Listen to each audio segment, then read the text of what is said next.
봄을 기다리는 설렘으로 행복한 2월 되시기를 라디오 서울이 응원합니다.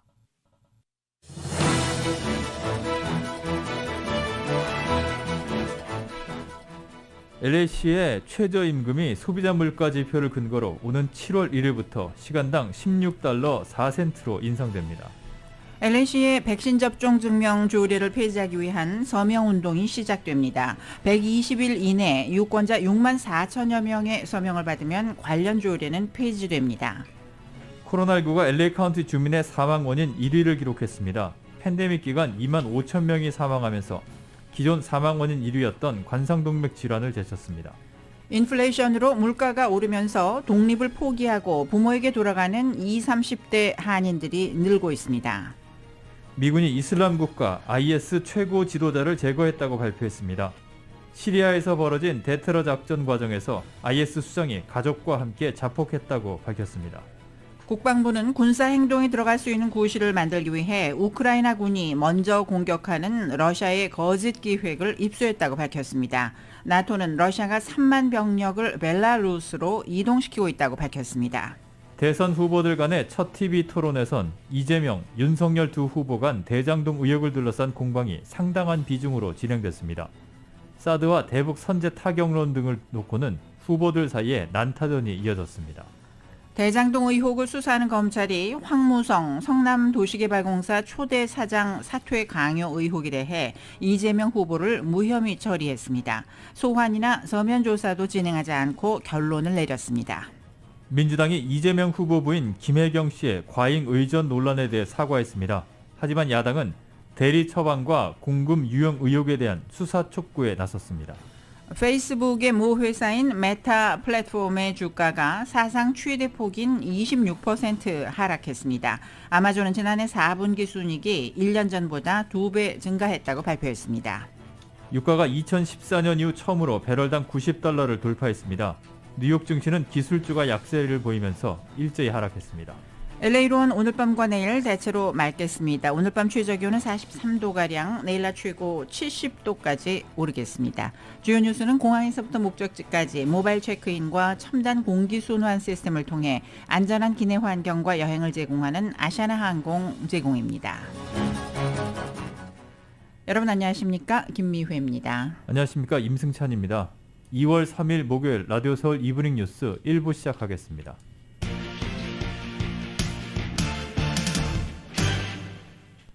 오는 7월부터 LA시의 시간당 최저임금이 16달러 4센트로 인상이 됩니다. 자세한 내용 정현호 기자가 보도합니다. 에릭 가세티 LA시장이 3일 LA 지역 소비자 물가지표를 근거로 오는 7월 1일부터 LA시의 시간당 최저임금이 16달러 4센트로 인상된다고 발표했습니다.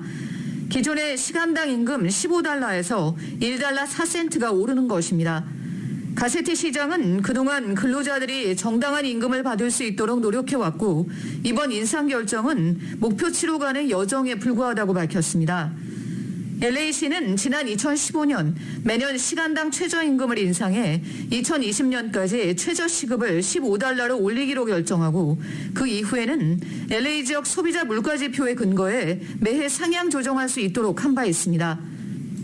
시장실에 따르면 현재 LA에서 60만 명 이상이 최저임금 인상을 받는 것으로 집계됐으며 이들은 오는 7월 최저시급 인상의 혜택을 받게 됩니다. LA시의 최저임금이 또다시 오르면서 요식업소들과 봉제, 청소업 등 노동 집약적인 업종의 고용주들은 인건비 부담이 크게 늘어나게 됐습니다. 김혜원 노동법 변호사입니다. 단순히 일부 4센트가 올라가는 게 아니고요. 오버타임도 같이 올라가고 그리고 사회보험 웨이트도 같이 올라가고 그리고 그것보다 많이 돈을 받는 직원들이 있을 경우에는 그 사람들도 같이 올라가고 더구나 매니저급처럼 오버타임 면제되는 사람들은 최저임금의 2배를 이상을 받아야 하는데 그것도 같이 올라가는 거죠. 이번 최저임금 인상에 적용을 받는 근로자들은 LA 시내에 위치한 업체에서 하루에 2시간 이상을 근무하는 근로자들입니다. 캘리포니아 주 같은 경우에는 주는 늘 1월 1일부터 달라집니다. 그렇기 때문에 이번 1월 1일 2022년부터 25명 이하의 경우에는 14불, 26명 이상의 경우에는 15불로 되고요. 그리고 LA 카운티 내에서 자체 정부가 없는 도시들이 많이 있습니다. 그럴 경우에는 LA 카운티, LA 시의 최저임금을 따라 하거든요. 그렇기 때문에 이번에 이렇게 LA 시가 되려면은 그거 같이 따라갈 수가 있고요. LA 카운티도 같이 할 가능성이 높습니다. 그리고 LA 카운티 안에서도 예를 들어서 버논처럼 자기네 시 정부가 따로 있는 경우는 캘리포니아 주의 미니멈 웨이지를 따라갑니다. LA시는 최근 물가 인상 등으로 근로자들의 생활비용이 뛰면서 최저임금 인상은 불가피하다는 입장이지만 한인 비즈니스 업주들은 수년 전부터 해가 바뀔 때마다 최저시급이 인상돼 가뜩이나 인건비 부담이 큰데 또다시 임금 인상이 이루어지면서 운영에 너무 큰 부담이 되고 있다고 호소하고 있습니다. 라디오 서울 뉴스 정현호입니다. LA 시장에 도전하는 캐런 베스 연방하원 의원이 다른 경쟁자들에 비해 월등히 많은 후원금을 모금한 것으로 나타났습니다. LA시 윤리위원회에 따르면 지난해 12월 31일까지 베스 의원이 보고한 후원금은 198만 달러를 기록했습니다. 케빈 들레온 14지구 시의원이 122만 달러를 모금했으며 조 부스카이노 시의원은 119만 달러, 그리고 마이크 퓨어 시검사장은 96만 달러를 각각 보고했습니다. 한편 LA시 검사장의 도전장을 던진 리차드 김 검사는 지난해 12월 30일까지 18만 5천 달러의 후원금을 모아 7명의 검사장 후보 가운데 6위를 기록했습니다. LA시가 총기 소유에 대한 책임보험 가입 방안을 추진합니다. 폴 코레츠 시의원과 폴 크레고리안 그리고 미초 파레 시의원은 오늘 총기 소유에 따른 책임보험 가입을 내용으로 하는 조례를 의회에 상정했습니다. 관련 조례는 총기 소유자가 부담금을 납부하고 총기 소유 책임보험에 의무적으로 가입해야 한다는 내용의 사노세시의 사례를 모델로 하고 있습니다. 이에 따라서 LA시 조례 역시 총기 소유주가 책임보험에 가입하는 것은 물론이고 매년 일정액을 납부해야 한다는 내용이 포함되어 있습니다.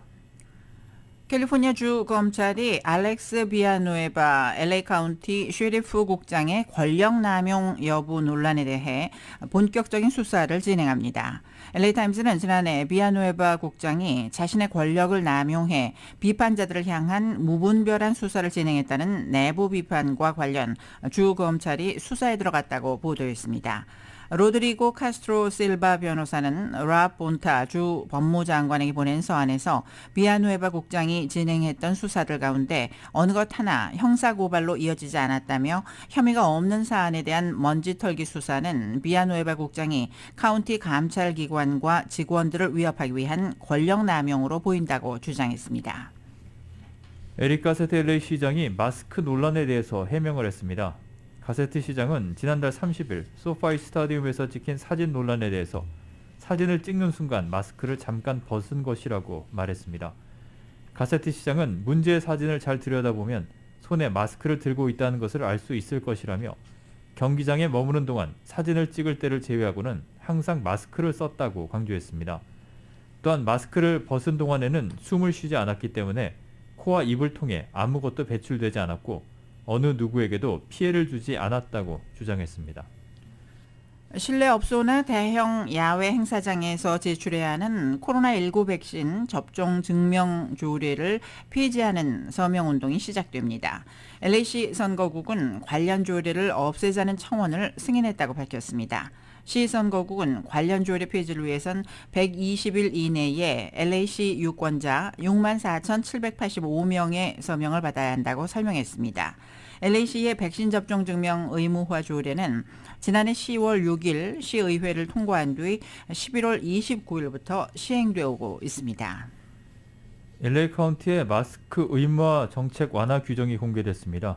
바바라 페러 카운티 보건국장은 코로나19로 인한 병원 입원 환자가 2,500명 이하로 떨어져서 7일간 유지하면 새로운 마스크 정책을 완화한다고 발표했습니다. 이 조건을 충족하게 되면 풋볼 경기와 같은 대형 야외 행사나 초중고교의 운동장 그리고 차일드 케어의 실외에서는 마스크를 착용하지 않아도 됩니다. 한편 실내 마스크 착용 의무화에서 벗어나기 위해서는 7일간 일일 평균 확진자가 인구 10만 명당 50명 미만을 유지해야 합니다. 코로나19 감염이 LA 카운티 주민의 사망 원인 1위를 기록했습니다. 바브라 페러 카운티 보건국장은 지난 2020년 3월부터 2021년 12월 31일까지 LA 카운티에서 모두 24,947명이 코로나19 감염으로 사망했다고 밝혔습니다. 같은 기간 관상동맥 질환 사망자는 21,513명으로 집계되면서 코로나19가 관상동맥 질환을 제치고 사망 원인 1위를 차지한 것입니다. 이 기간 폐렴이나 독감 증세로 사망한 LA 카운티 주민은 3,422명이었습니다. 오렌지 카운티의 코로나19 입원 환자는 계속 줄어들고 있지만 1월 사망자는 지난 여름 이후 최악을 기록 중입니다. 카운티 보건국은 오늘 입원 환자는 어제보다 28명이 줄어든 818명, 그리고 중환자실 입원 환자는 147명으로 14명이 감소했다고 밝혔습니다. 오늘 보고된 사망자 14명 가운데 10명은 1월에 사망한 것으로 집계되면서 1월 사망자는 164명으로 늘어났습니다. 신규 확진자는 1265명이 보고되면서 일일 평균 확진자는 10만 명당 109.2명으로 어제보다 소폭 감소했고 확진율도 16.6%로 1.3%포인트가 줄었습니다. 한편 LA 카운티의 코로나19 신규 확진자는 11,548명, 사망자는 96명입니다. 병원 입원 환자는 3,398명입니다. 주 하원 62지구 보궐선거가 오는 6월 7일에 실시됩니다.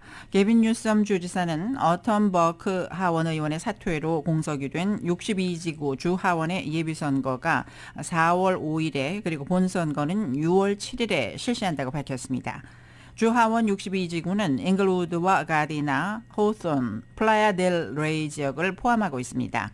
이반 버크 전 LA 카운티 슈퍼바이저의 딸인 어텀 버크 의원은 이번 주 월요일 가족과 더 많은 시간을 보내겠다며 주 하원 의원직 사퇴 의사를 밝혔고 화요일부터 62지구는 공석이 됐습니다.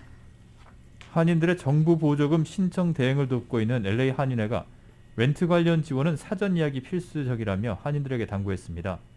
렌트 지원 대행 업무의 경우에는 housingIsKey.com을 통해서 예약을 잡아야 하기 때문에 민원인들의 사전 예약이 필수적이라고 강조했습니다. 또 전화를 할 경우에는 무료 전화 1833-687-0967로 전화를 한 뒤에 한국어 서비스를 받기 위해 5번을 누르고 다시 1번을 누르면 한국어 담당자와 예약을 잡을 수 있다고 설명했습니다. 담당자와 예약을 잡은 한인들은 해당 일자에 한인회를 방문해 도움을 받으면 됩니다.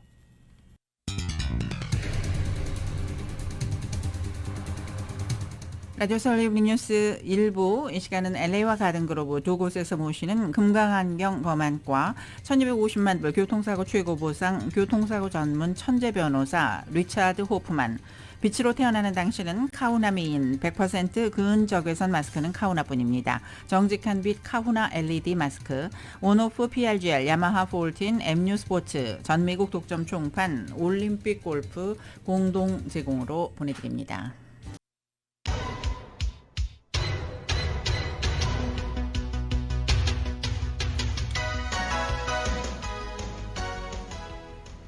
라디오 서울 이브닝 뉴스 함께하고 계십니다. 5시 16분 향하고 있습니다. 이 시간 각 프리웨이 구간들의 교통 상황 잠시 살펴보겠습니다.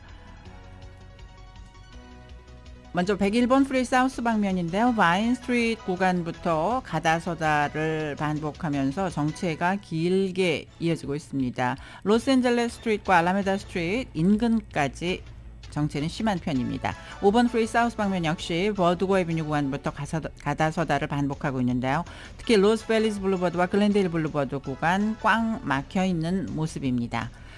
교통 위험 신호 켜져 있는 구간들 있습니다.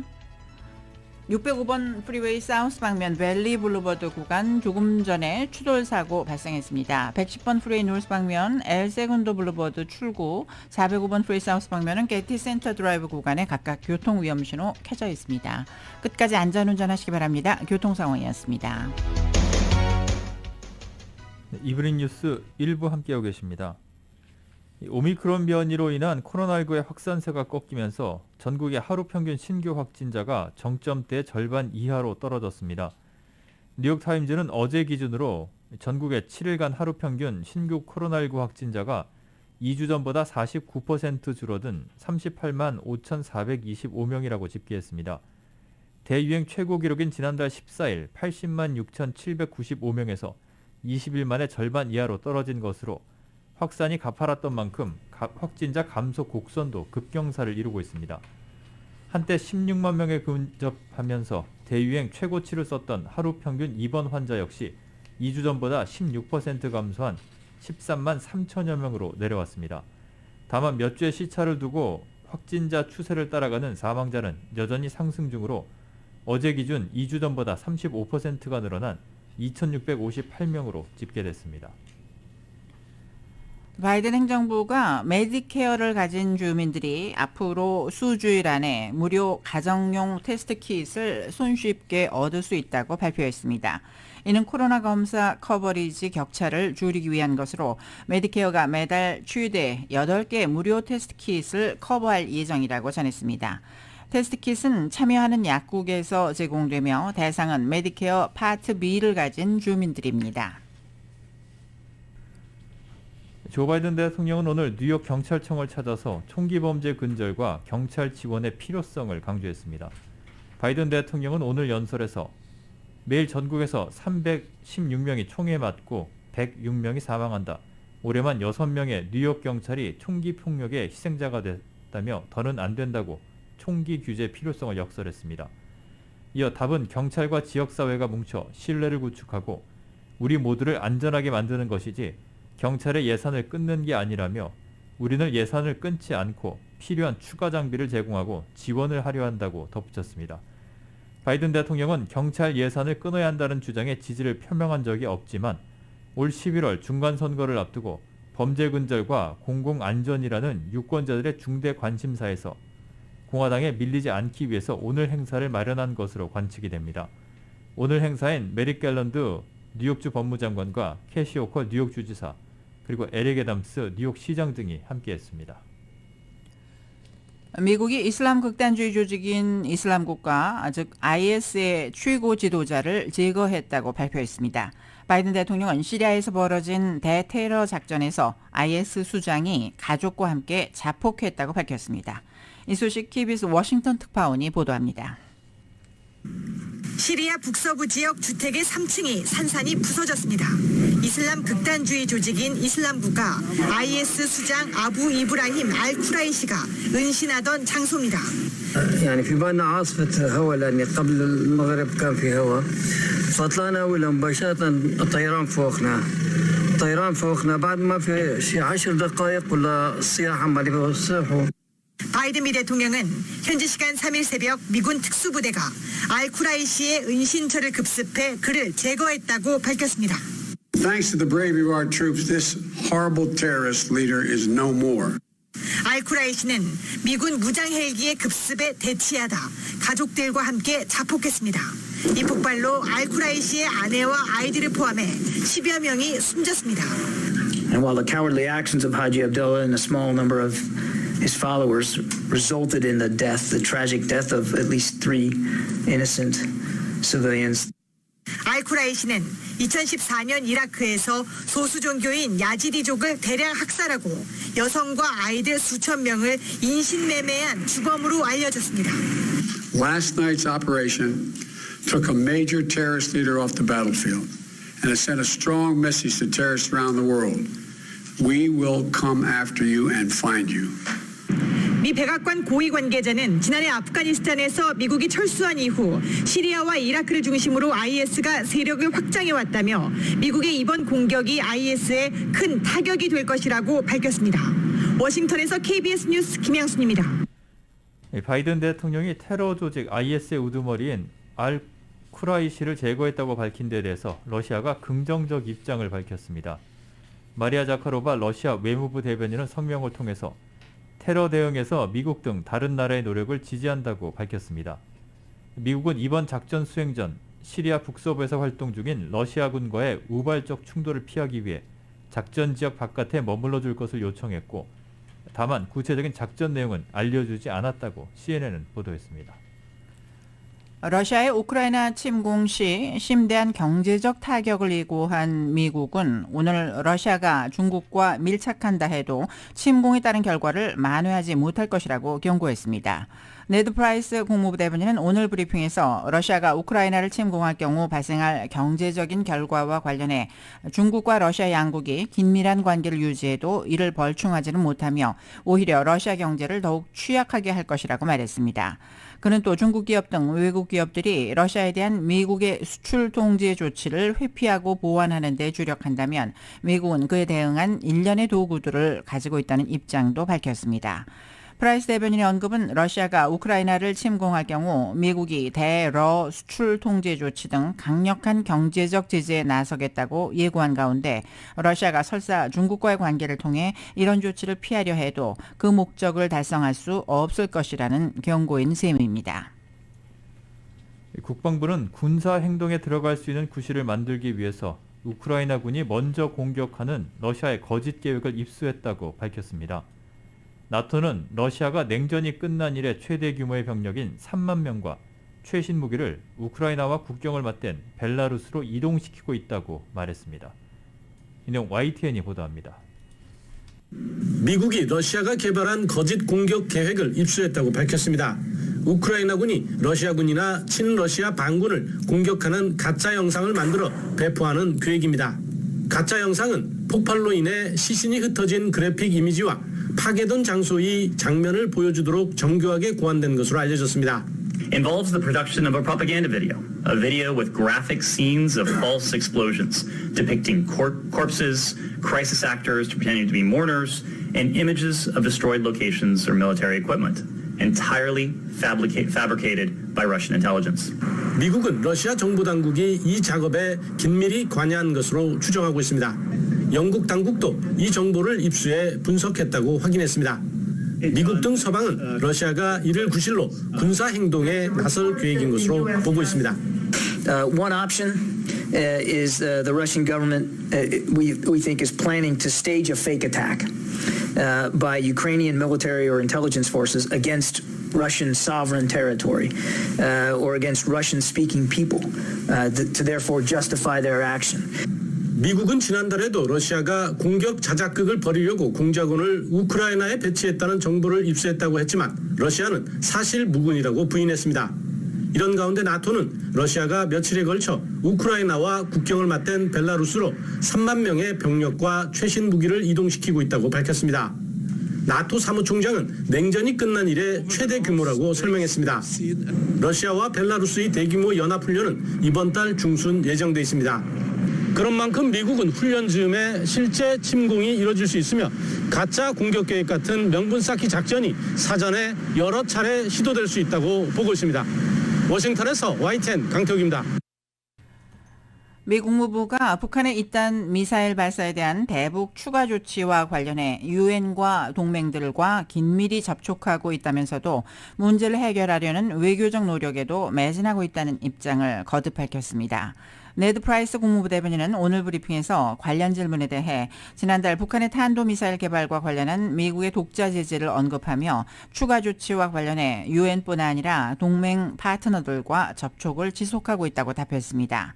프라이스 대변인은 이 문제와 관련해 성김 대북 특별대표가 최근 한일 카운터파트들과 대화를 나눴고 린다 토머스 그린필드 유엔 대사도 북한의 국제적인 평화 안보 위협에 대해 유엔에서 깊게 관여하고 있다고 소개했습니다. 그러면서도 또 다른 중요한 도구는 외교적 노력이라고도 언급하며 외교적 해법을 강조했습니다. 지금까지 미국 소식 간추려드렸습니다. 이브닝 뉴스 LA와 가든그룹 두 곳에서 모시는 금강안경 검안과 1250만 불 교통사고 최고보상 교통사고 전문 천재 변호사 리처드 호프만 제공입니다. 잠시 후에는 한국 소식 이어집니다.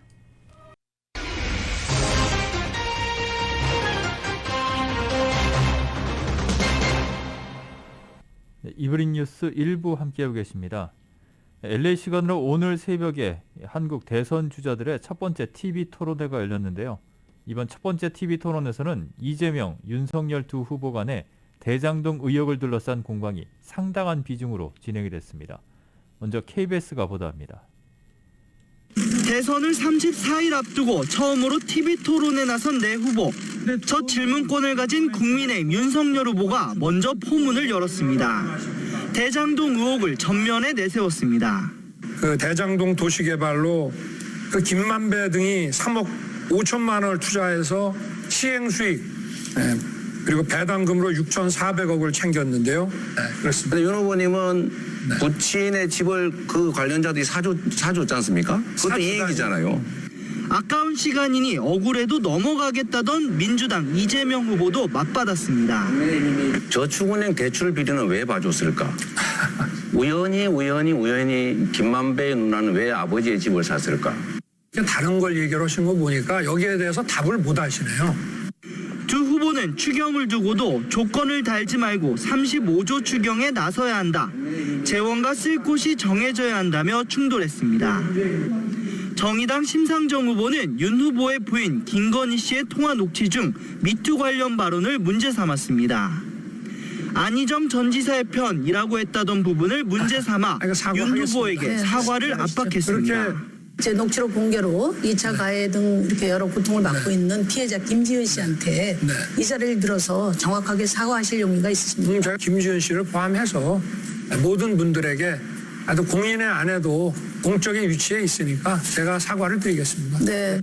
국민의당 안철수 후보는 이재명 후보에게 현 정부의 후계자냐고 물으며 이 후보를 겨냥했습니다. 저도 이재명 후보께 좀 여쭤보고 싶은 게 있는데요. 이 후보님 문재인 정권의 후계자 맞으시죠? 후계자는 아니죠. 새로운 이재명 정부를 만들고자 하는 것이죠. 120분간의 첫 TV 토론. 양강 후보는 그러나 각각의 배우자 문제에 대한 의혹 제기는 하지 않았습니다. KBS 뉴스 강나루입니다. 이번 토론에서는 또 고고도 미사일 방어 체계 사드와 대북 선제 타격론 등을 놓고도 후보들 사이에 물고 물리는 난타전이 이어졌습니다. 에너지 산업에는 큰 입장 차이를 보였고 추가 경정 예산에 대해서는 평행선을 달렸습니다. YTN입니다. 자, 주제 토론 외교 안보 분야에서는 무엇보다 국민의힘 윤석열 후보의 대북 정책이 도마에 올랐습니다. 사드 재배치 공약을 놓고 설전이 벌어졌습니다. 안보 불안을 조성해가지고 표 얻으려고 경제 망친다는 지적이 있는데 어떻게 생각하세요? 안보가 튼튼해야 주가도 유지가 되고 국가 리스크라는 것이 이제 주는 거고요. 오히려 윤 후보가 선제 타격론을 제기해 국민이 불안해한다는 지적도 나왔습니다. 최근에 그 선제 타격론을 몇 차례 말씀하셨어요. 저는 이게 대통령 후보로서 매우 경솔을 한 발언이라고 생각합니다. 심 후보가 김건희 씨의 녹취 내용을 거론하며 안희정 전 지사의 편이냐고 따지자 윤 후보가 피해자에게 사과하며 진화에 나섰습니다. 김지은 씨를 포함해서 모든 분들에게 아주 공인의 안에도 공적인 위치에 있으니까 제가 사과를 드리겠습니다. 원전과 신재생 에너지 등 에너지 산업을 두고는 후보별로 확연한 시각 차이를 보였습니다. 원전 문제에 대해서 그렇게 과격하게 무조건 이 문재인 정부 반대로 이렇게 안 하시면 좋겠다는 생각이고요. 제가 마저 말씀을 좀 드리도록 하겠습니다. 네. 원전을 죄송합니다. 인정한 거 아닙니까? 아니, 조건이 것도 있어요. 네. 아닙니다. 네. 코로나19 피해 지원을 위한 추가 경정 예산안의 규모와 재원 마련 방안 등을 놓고도 논쟁이 벌어졌습니다. 후보님 지금 말씀은 논리적 모순이 있는데요. 35조 원을 주장한 것은 국민의힘입니다. 필요하니까 했겠죠. 저희는 50조를 했죠. 1차로. 아니, 그러니까 그 용처가 14조가 들어왔으니까. 아니, 그러니까 용처. 안 후보의 제안에 국민연금 개혁에 대해선 내 후보 모두 깜짝 합의를 이루기도 했습니다. YTN 김승환입니다. 이 부동산 정책을 두고도 후보들 간의 치열한 공방이 이어졌습니다. 문재인 정부의 부동산 정책에 대한 평가와 종부세 등을 놓고 날선 질문이 오갔는데 부동산과 경제 분야 토론 쟁점 KBS가 정리해봤습니다. 부동산 문제는 후보별 시각차가 극명했습니다. 심상정 후보는 윤석열 후보의 종부세 폐지 문제를 집중 제기했습니다. 우리가 이렇게 종부세 깎아주는데 혈안이 되는 게 아니라 진짜 청년들 그 60-70만 원씩 이 월세 내는 거 어떻게 지원해 줄 건가? 이거 가지고 정치권이 머리 맞대야 되는 거 아닙니까? 어떻게 생각하세요? 종부세는 그냥 폐지하는 것이 아니라 재산세와 두 개를 합쳐가지고 합당한 과세를 하겠다 이렇게 말씀을 드렸습니다. 안철수 후보는 윤석열 후보를 집중 겨냥했습니다. 특히 지난해 경선 과정에서 청약 통장 문제가 됐던 부분을 염두에 둔 듯 세부 내용을 거듭 물었습니다. 혹시 윤 후보님께서 청약 점수 만점이 몇 점인지 아십니까? 40점으로 알고 있습니다. 예, 84점인데요. 부동산 정책을 두고 현 정부 책임론, 부정평가가 이어지는 데 대해서는 이재명 후보 거듭 고개를 숙였습니다. 지나치게 공급을 억제한 측면이 있습니다. 대대적 공급 확대를 위한 정책이 제1순위가 될 것입니다. 네 후보 중 연금 개혁 이슈를 누누이 제기해오던 안철수 후보는 연금 개혁에 대한 후보들 간 동의를 촉구했습니다. 국민적 합의와 토론 타협이 필요하다. 그리고 최대한 신속하게 한다. 이 정도를 저희가 합의하는 게 최선이 아닐까. 내일 국민연금 개혁은 누가 대통령이 돼도 하겠다. 이렇게 우리 4명이서 공동선언하는 건 어떠십니까? 좋은 의견이십니다. 이 자리에서 약속을 하죠. 네, 그거는 안 할 수가 없으니까요. 네. 그 선택이 아니니까. 심상정 후보는 노후 보장이 안 되는 용돈 연금이 가장 큰 문제라고 지적했습니다. KBS 뉴스 노태영입니다. 한편 한국 시간 3일 생중계된 20대 대선 후보 첫 토론의 시청률이 39%로 나타났습니다. 시청률 조사 회사 닐슨 코리아에 따르면 3일 밤 8시부터 약 2시간 동안 KBS, MBC, SBS 등 지상파 3사가 생중계한 2022 대선 후보 토론 시청률 합이 39%로 집계되었습니다. 채널별 시청률은 KBS 1TV가 19.5%, MBC 11.1%, SBS 8.4% 순으로 나타났습니다. 대선 후보 첫 TV 토론은 KBS 스튜디오에서 진행됐습니다. 역대 TV 대선 토론 최고 시청률은 지난 1997년 제15대 대선 때 기록한 55.7%입니다. 대장동 개발 의혹을 수사하는 검찰이 황무성 성남도시개발공사 초대 사장 사퇴 강요 의혹에 대해서 이재명 민주당 대선 후보 그리고 정진상 선거대책위 부실장을 무혐의 처분했습니다. 이재명 후보에 대해서는 관여했다는 증거가 발견되지 않았다는 이유로 소환이나 서면 조사도 진행하지 않고 결론을 내렸습니다. YTN입니다. 황무성 성남도시개발공사 초대 사장 사퇴 강요 의혹에 대한 검찰의 수사 결과가 석 달여 만에 나왔습니다. 서울중앙지검 전담수사팀은 이재명 더불어민주당 대선 후보와 최측근인 정진상 선거대책위 부실장에게 혐의가 없다고 보고 재판에 넘기지 않기로 결정했습니다. 또 이미 재판에 넘겨진 유동규 전 기획본부장도 혐의가 없다고 결론 내렸고 숨진 유한기 전 개발사업본부장은 공소권 없음 처분했습니다. 검찰의 판단 근거는 증거 불충분입니다. 진술과 녹취록, 사직서와 관련 공문 등을 종합한 결과 숨진 유한기 전 본부장이 다른 피의자들과 공모해 황무성 전 사장의 사직을 강요했거나 직권을 남용했다고 볼 만한 증거가 없다는 겁니다. 황무성 전 사장은 대장동 개발 사업 초기인 지난 2015년 3월 임기를 채우지 못하고 사퇴했는데 당시 유한기 전 본부장이 이재명 성남시장과 정진상 정책실장을 여러 차례 지칭하면서 사직서 제출을 종용한 상황이 녹취록에 고스란히 담겼습니다. 아니 그게 뭐 지 거야 원래? 그거 주고 말고 할 거야? 응? 시장님 명을 받아서 거 아닙니까? 대신 여기 꼭 시장님 얘기입니다. 그렇게 모르십니까? 당신이 엄청난 역할을 맡았구나 보니까 그지? 정실장이나 유동규가 직접 말은 못하겠고 이후 뇌물수수 혐의로 구속심사를 앞두고 있던 유한기 전 본부장이 지난해 12월 스스로 목숨을 끊으면서 검찰 수사가 한동안 멈췄습니다. 검찰은 황무성 전 사장에게 항의 문자를 보낸 정진상 부실장만 지난달 한 차례 비공개로 불러 조사했을 뿐 이재명 후보는 소환은 물론 서면 조사도 하지 않았습니다. 검찰 관계자는 관계인 진술 등에 비춰봤을 때 이재명 후보가 사퇴를 지시했거나 공모했다는 혐의를 인정할 증거가 전혀 발견되지 않았다고 이유를 밝혔습니다. 이런 가운데 오늘은 한 차례 연기된 곽상도 전 의원의 아들 퇴직금 50억 원 뇌물수수 혐의 관련 구속영장 실질 심사가 열립니다.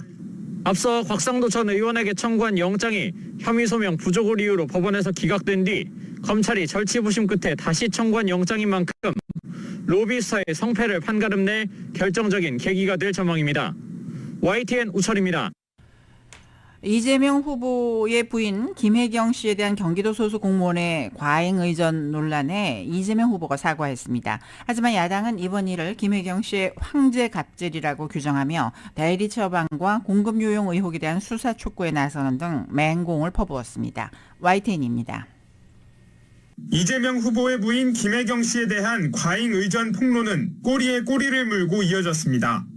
경기도 공무원에게 사적 심부름과 대리 처방을 시켰다는 의혹에 이어 법인카드를 유용했다는 논란까지 불거진 겁니다.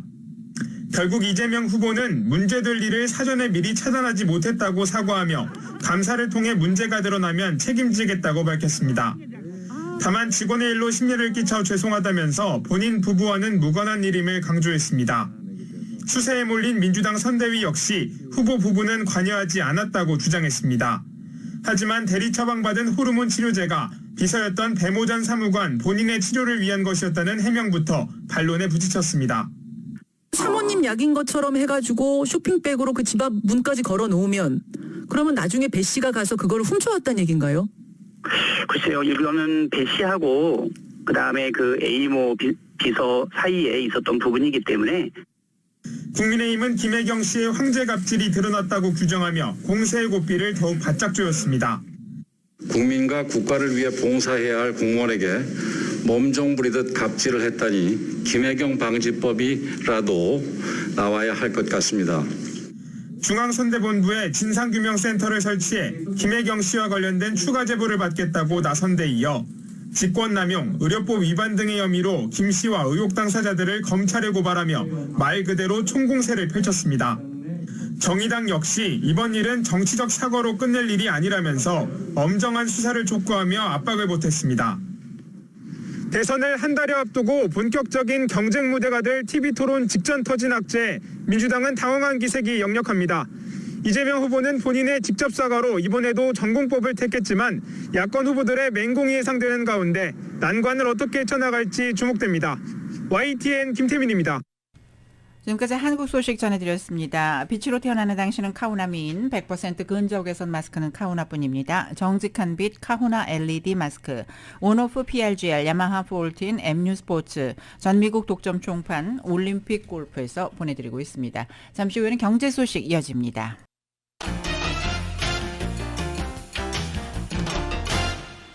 이브닝 뉴스 1부 함께하고 계십니다. 오늘 뉴욕 증시는 기술주가 일제 약세를 보이면서 하락했습니다.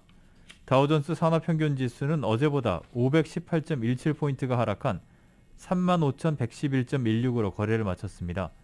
S&P 500 지수는 111.94포인트가 떨어진 4,477.44, 나스닥 지수는 538.73포인트가 밀린 13,878.82로 장을 마감했습니다. 유가는 2014년 이후 처음으로 배럴당 90달러대를 돌파했습니다.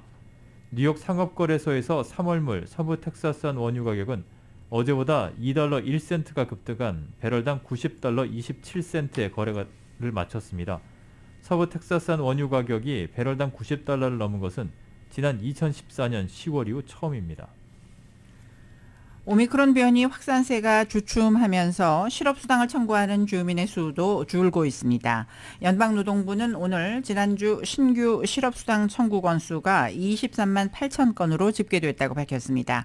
이는 전주보다 2만 3천 건이 줄어 2주 연속 감소세를 나타낸 것으로 블룸버그 통신이 집계한 전문가 전망치 24만 5천 건을 밑도는 결과입니다. 최소 2주 이상 실업수당을 신청하는 계속 실업수당 청구 건수도 4만 4천 건 감소한 163만 건으로 집계됐습니다. 세계 최대 소셜미디어 페이스북의 모회사인 메타 플랫폼의 주가가 오늘 사상 최대폭인 26% 하락했습니다. 메타의 주가는 오늘 26.39%가 하락한 237달러 76센트에 장을 마감했습니다. 오늘 폭락으로 메타의 시가총액은 당초 액수에서 2,500억 달러가 증발했습니다. 이는 증시 역사상 하루 시총 손실액으로는 최대입니다. 앞서 지난 2020년 9월 3일에는 애플의 주가가 크게 하락하면서 시총이 1,820억 달러 날아가서 하루 시총 하락분으로는 최고치를 기록한 바 있습니다. 아마존이 지난해 4분기에 매출액이 9%, 순이익은 거의 2배로 증가하는 실적을 거뒀다고 발표했습니다. 아마존이 오늘 발표한 실적에서 작년 4분기 매출액이 1,374억 달러로 전년 동기와 견주어 9% 늘었다고 밝혔습니다. 순이익은 전년 같은 시기 72억 달러에서 거의 2배인 143억 달러로 상승했습니다. 매출은 월가의 컨센서스인 1,376억 달러에 조금 못 미쳤지만 주당 순이익은 예상치 3달러 63센트를 크게 뛰어넘은 28달러 21센트에 달했습니다. 아마존은 또 이날 처음으로 광고 사업 부문의 매출액을 분리 공개했는데 1년 전보다 32% 증가한 97억 달러로 집계됐습니다. 온라인 쇼핑몰인 아마존의 광고 사업은 미미한 규모였지만 이제는 구글과 페이스북에 이어 미 전국에서 3위 광고 플랫폼이 됐습니다. 테슬라가 안전벨트 경고음 문제로 81만 7천여 대를 리콜합니다. 도로교통안전국은 리콜 대상 차량에서 운전자가 안전벨트를 매지 않고 출발을 할 때 울려야 하는 경고음이 작동하지 않아서 연방 자동차 안전 기준에 부합하지 않는다며 이 같은 조치가 이어질 예정이라고 설명했습니다. 테슬라는 소프트웨어 문제로 인해 특정 상황에서 경고음이 작동하지 않을 수 있으며 문제 해결을 위해 무선 소프트웨어 업데이트를 할 예정이라고 밝혔습니다. 테슬라는 지난달 31일 기준 해당 문제와 관련된 충돌 사고나 부상자에 대해 아는 바가 없다고 도로교통안전국에 설명했습니다. 지난해 12월 공장제 수주 실적이 시장 예상 수준에 부합했습니다. 연방상무부는 오늘 작년 12월 공장제 수주 실적이 전월보다 0.4% 감소한 5,307억 달러로 집계됐다고 발표했습니다.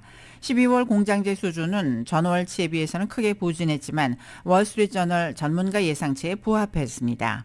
12월 국방을 제외한 공장제 수주는 전월보다 0.1% 증가했고 변동성이 큰 운송 부문을 제외한 공장제 수주도 전월보다 0.1%가 늘었습니다. 1월 서비스 지수가 하락했습니다. 공급관리자협회는 오늘 1월의 서비스업 구매관리지수가 59.9로 집계됐다고 발표했습니다. 전월치 그리고 월스트리트저널의 전문가 예상치 모두 하회하는 수준입니다. 다만 1월의 서비스 지수는 경기 확장 국면을 유지했습니다. 오미크론 확산 충격 속에 1월 서비스업 경기 모멘텀이 전월보다 큰 폭으로 둔화했습니다. 오늘 정보 제공업체 IHS 마켓에 따르면 1월 서비스 구매 관리자 지수인 PMI 확정치는 계절 조정 기준 51.2로 최종 집계되었습니다. 전월치인 57.6 대비 큰 폭으로 하락한 수준입니다. 1월 서비스 PMI는 월스트리트저널 예상치인 51.0은 상회했습니다. 예비치였던 50.9보다도 개선됐습니다. 크리스 윌리엄슨 IHS 마켓 수석 이코노미스트는 올해 초 오미크론 변이 확산으로 경제가 큰 타격을 받았다며 급속한 바이러스 확산으로 경제 전 영역에서의 비즈니스가 악영향을 받은 것으로 보고됐다고 말했습니다. 경제협력개발기구 OECD 회원국의 지난해 12월 전년 대비 물가 상승률이 6.6%로 1991년 7월 이후 최고를 기록했다고 OECD가 밝혔습니다. 주요 7개국의 지난해 12월 물가 상승률은 전달보다 완만하게 증가했습니다. 미국이 7.0%, 영국 4.8%, 이탈리아 3.9%로 0.2%포인트씩이 높아졌고 독일은 5.3, 캐나다는 4.8로 각각 0.1%포인트가 올랐습니다. 2021년 전체로 보면 OECD 회원국의 연간 평균 물가 상승률은 4.0%로 전년 1.4%보다 크게 상승해서 2000년 이후 가장 높은 기록을 세웠습니다.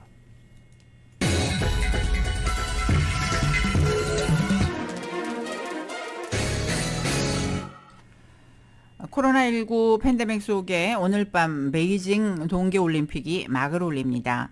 4년 전 안방인 평창에서 한국 선수단은 금메달 5개를 포함해 무려 17번이나 시상대에 올랐는데요. 베이징에서는 누가 언제 승전고를 올릴지 베이징에서 YTN이 전합니다. 역대 동계올림픽에서 금메달만 24개를 땄던 전통의 메달밭 슈트랙. 베이징에서도 우리 선수단 첫 시상대를 노립니다. 개회식 이튿날인 토요일 밤 이번에 처음 생긴 2000m 혼성 대주에서 남녀 에이스 황대헌, 최민정을 필두로 초대 챔피언에 도전합니다. 신설된 종목이기도 하고 그리고 쇼트트랙에서 메달이 나올 수 있는 그 첫 종목이기도 해서 선수들 모두가 좀 책임감을 갖고 기대감을 갖고 준비를 열심히 하고 있습니다. 7일엔 여자 500m와 남자 1000m 결승이 열리고 16일까지 개인전 3종목과 계주에 금메달 9개가 걸려 있습니다. 최대 라이벌 중국은 김선태 감독과 안현수 코치를 영입했는데 경기력 외에 교묘한 반칙과 홈팬의 응원, 편파 판정 등이 변수입니다. 발음만 스쳐도 실격을 받을 수 있다라는 얘기를 할 정도로 그런 판정을 주지 않을까 하는 걱정을 늘 안고 있습니다. 8일 출격하는 스노보드 이상호도 유력한 우승 후보, 월드컵 랭킹 1위로 베이징을 밟은 대추보이는 외신이 예상한 금메달리스트입니다. 두 번의 올림픽 다 후회없이 준비했기 때문에요. 둘 다 100이라고 생각합니다. 영미 신드롬을 일으켰던 팀킴은 10일부터 9개 나라와 차례로 격돌하고 승승장구한다면 폐회식인 20일 금메달 마침표를 찍을 수 있습니다. 스피드 스케이팅도 베테랑 이승훈, 김보름을 필두로 한 방을 준비하고 평창 시상대를 수놓았던 스켈레톤 윤성빈과 봅슬레이 원윤종 팀도 미지의 옌칭 트랙에서 반란을 꿈꿉니다. 준비한 만큼 후회 없이 최선을 다하면 결과는 하늘에 맡기고 좋은 결과가 있지 않을까 생각합니다. 선수들의 피, 땀, 눈물이 녹아있는 메달은 방역 때문에 도쿄올림픽처럼 이번에도 셀프 시상하기로 했습니다. 길어지는 코로나19 대유행 속에 자신과 싸우며 고군분투 달려온 선수들은 꿈의 무대인 올림픽에서 메달만큼 귀한 투혼과 감동을 준비하고 있습니다. 중국 베이징에서 YTN 조은지입니다. 네, 그 밖에 스포츠 소식 종합합니다. 한국 여자 축구대표팀이 아시안컵 결승에 올랐습니다. 콜린 벨 감독이 이끄는 여자 대표팀은 인도와의 준결승에서 필리핀과의 준결승에서 2대0으로 승리를 해서 31년 만에 처음으로 결승에 올랐습니다. 결승은 6일 중국과 치르게 됩니다. 이정은 선수가 LPGA 투어 드라이브온 챔피언십 1라운드 공동 6위에 올랐습니다. 이정은은 5언더파 67타를 치면서 머리나 렉스, 하타오카 나사의 2타 뒤진 공동 6위로 라운드를 마쳤습니다. 홍예원 선수가 버디 5개, 보기 1개를 묶어 4언더파 68타로 박희영, 오수연과 함께 공동 12위에 올랐고 박인비와 전인지는 2언더파 70타, 공동 34위로 1라운드를 마쳤습니다.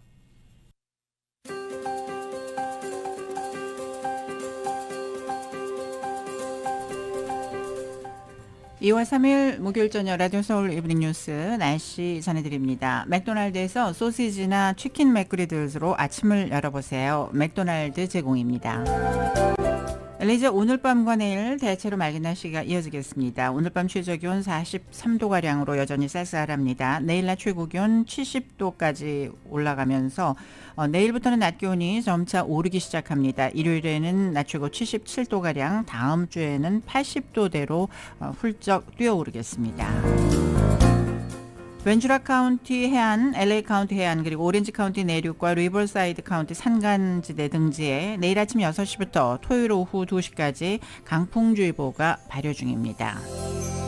내일 낮 최고 기온은 오렌지 카운티 72도가량, 벨리와 인랜드 엠파이어, 그리고 해안가 낮 최고 내일 70도까지 올라가겠습니다. 하와이 호놀룰루 오늘과 내일 역시 비교적 맑은 날씨가 이어집니다. 오늘 밤 바람은 10마일에서 15마일 정도로 불겠고 밤 최저 65도, 내일 낮 최고 기온은 81도까지 올라갑니다. 한국은 오늘이 절기상 입춘입니다. 절기가 무색하게 강추위가 이어지고 있고 낮 동안에도 영하권에 머물면서 종일 춥겠습니다. 충남과 전북 서해안에는 눈 소식도 있고 중부와 경북 지역에는 여전히 한파특보가 발효 중입니다. 오늘 낮 기온은 서울 영하 2도, 광주 5도로 예상됩니다.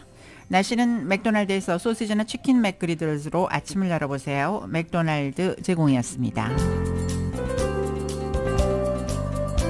라디오 서울 이브닝 뉴스 1부, LA와 가든그로브 두 곳에서 모시는 금강안경 검안과 1250만 불 교통사고 최고보상, 교통사고 전문 천재 변호사 리차드 호프만, 빛으로 태어나는 당신은 카후나 미인, 100% 근적외선 마스크는 카후나뿐입니다. 정직한 빛 카후나 LED 마스크, 온오프 PRGL, 야마하 14, MU 스포츠, 전미국 독점 총판, 올림픽 골프 제공이었습니다. 잠시 후 6시 라디오 소울 이브닝 뉴스 2부가 진행됩니다.